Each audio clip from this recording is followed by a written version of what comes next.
Počúvate Demovnicu, no a zaznie teraz pieseň od interpreta, ktorý zbieral vaše hlasy už niekoľko kôl, no a prišiel rád aj naňho.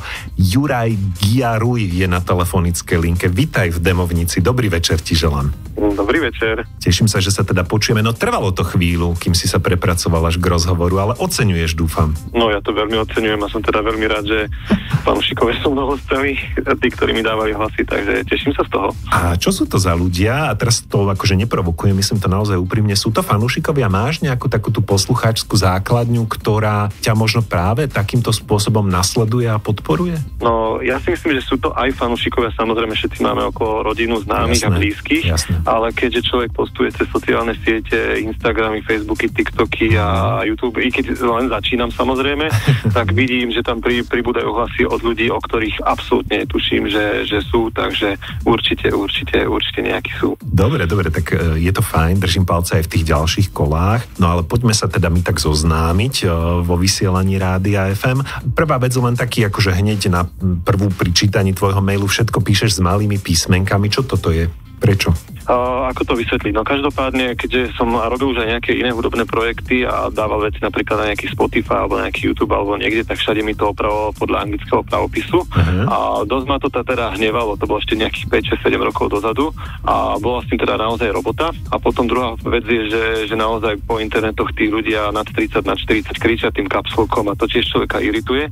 A väčšinou, keď som sa podpisoval niekedy niekde ako svojím umeleckým pseudonymom, tak za každým som dával malé písmena a to mi tak teda ostalo. Takže je to taký vývoj, malo to také, že má to svoj príbeh. Rozumiem tomu. Dobre o tom hovoríš a tí ľudia nad 30-40, čo tak kričia na tom internete? Teda prečo tak kričia? To už sú takí akože ľudia vo vyššom veku nahnevaní? Nie, ja si myslím, že vlastne postupne prešla tá kultúra z diskusí na začiatku roka 2000 na tie sociálne siete, ktoré sú teraz naozaj plné na tej najznámejšie, ktorú zasa tí ľudia opúšťajú. Takže je to taká frustrácia, ktorá je stále s nami a vnútri a nemusíme si ho nechať nejak pripúšťať, takže to by som chcel aj tiež nejak eliminovať týmito malými písmenami. Super, čiže prispievaš akoby teda k tej kultúre a k tej nálade, aj keď treba povedať, že ty si tiež človek po 40-ke, môžeme to prezradiť, že?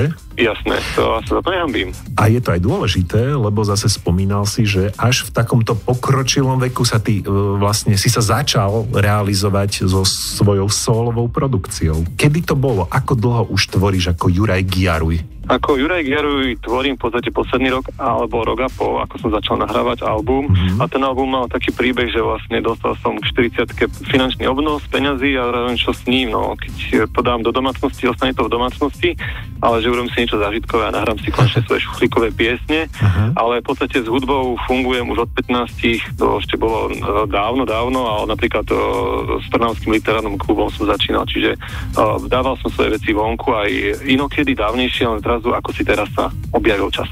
To je perfektné, že si teda investoval do seba a do tohto svojho sna alebo plánu. A keď hovoríme o tej minulosti, tak vždy si spieval, respektíve aké hudobné nástroje ovládaš, aký bol ten doterajší vklad do hudby? Ako sám za seba, stále gitara, spev a keď som mal nejaké kapely, tak samozrejme som bol väčšinou tá šedá eminencia, bas-gitarista a gitarista sprievodný a tam som sa teda cítil dobre a to mi teda vyhovovalo, takže taký sprievodca za gitarou by som sa nazval. Ty si Juraj s íčkom na konci, lebo ten celý tvoj pseudonym je palindrom, z obidvoch strán sa číta rovnako spredu aj zozadu, inak si aj originál Juraj. Neprezradím. Dobre, nemusíš. Dobre, lebo teda ide o umelecký pseudonym, samozrejme Juraj Giaruj nemá v občianskom takéto skvelé palindrobické meno s priezviskom, ale dobre, ja som úplne za takéto tajomstvá a záhady. Miešam si čaj je skladba, ktorú si poslal do Demovnice Rádia FM. Ako vznikala tá pieseň? Ty si pesničkár, ako tvoríš muziku? No, táto pieseň má konkrétny príbeh a to bolo naozaj v roku 2018, keď sme mali nejakú plánovanú takú, že dovolenku a liečebný pobyt alebo nejako to nazvať v kúpeľoch. A ja som teda ostal sám, ja som sa necítil na to, aby som sa musel nejak liečiť, proste som tam šiel a Slovensko žilo vlastne tou tragédiou vraždy novinára a vzniklo pri tom viacero piesní a vlastne o tom je tá pieseň Miešam si čaj, ten obyčajný bežný človek, ktorý sedí a vlastne tým svetom veľa nezmôže, lebo je teda radový občan, preto tam je že je voľná sobota a mohol som byť mŕtvý a podobné veci. Takže s týmto je to spojené s tým marcom 2018. No ja som to dal na SoundCloud a potom to prezradím, som teda učiteľ, alebo bol som učiteľ. Objavili to moji žiaci a ono to tam vyskočilo na vysokých číslach. Hovorím, že čo si nevšimnete ostatných 30 piesní, ktoré tam sú a práve túto. Oni, že je dobrá. Tak je dobrá. Rozhodli teda o jej potenciále znieť aj v rádiu, to je veľmi sympatické a opäť sme sa dostali k tým témam, vážnym témam, už k nejakým pohľadom zrelého človeka na život a dianie okolo neho. Je to tvoj cieľ reflektovať v muzike takéto vážne témy a prečo? Nejak sa vďaka hudbe s nimi vysporiadávaš?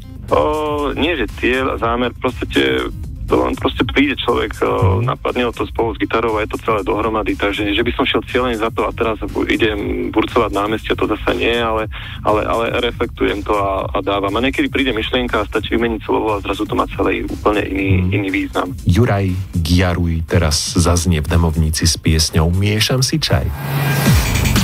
Demovnica Rádia FM. Chceme vás počuť.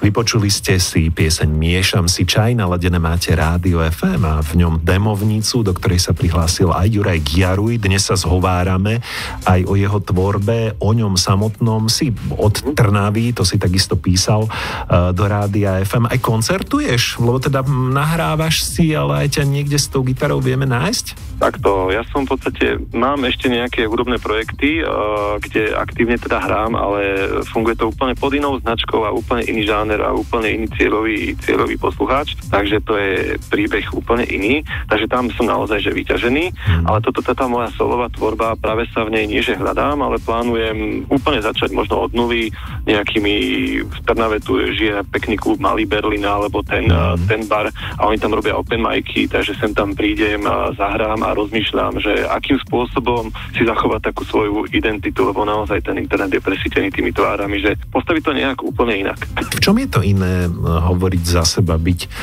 solista s hudobným nástrojom, svojim hlasom a byť člen kapely? Prečo ti to treba vlastne ešte robiť niečo takéto? Sú piesne, ktoré prišli a chcem si ich zahrať a chcem počuť, že či aj ostatní sa vedia s ňou stotožniť, pretože možno teraz to tak nevyzerá, ale ja nie som bol ako zhovorčivý človek medzi ľuďmi a možno ten hudobný jazyk a to textárstvo zasa dovolia niečo iné. Krásna odpoveď. Spomínal si už album v maili, ktorý si posielal do Demovnice. Si písal, že v jeseni pripravuješ prvý solový album. Ešte na ňom robíš, alebo už vyšiel? On vyšiel, vlastne tento rok som to postavil všetko na sedmičkách, takže vyšiel 7. septembra, Miešam si čaj vyšiel 7. júla a prvý single ináč taký, že testovací, lebo album som nahrával pred rokom, tak som vypustil 7. januára, takže postupne ešte do konca roka budú nejaké sedmičky na mojom kanáli, takže on je hotový, on je vydaný a beží medzi ľuďmi a dúfam, že si ho ľudia nájdu. Aké témy ešte prináša? Aké témy? No, radový občan nie je král.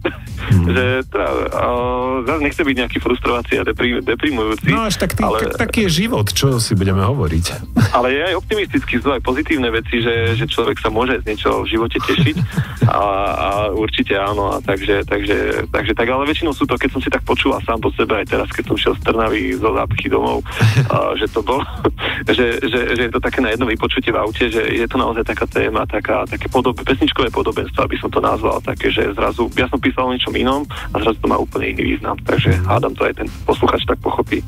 A čo ťa teší? No, však hudba, rodina, práca, nie? Tak dobre, to máš nastavené potom, keď máš rodinu, ktorá ťa teší, záľubu, ktorú máš rád a teší ťa a prácu, v ktorej sa cítiš dobre, tak si vlastne šťastný. Áno, však dúfam, že aj ostatní ľudia to majú dobre nastavené, aby boli šťastní a to im prajem. Juraj Giaruj v Demovnici hovoril aj o piesni Miešam si čaj, podporiť môžete opäť na Demovnica.sk. Rád som ťa spoznal, všetko dobré. Ďakujem veľmi pekne za rozhovor. Demovnica Rádia FM. Chceme vás počuť.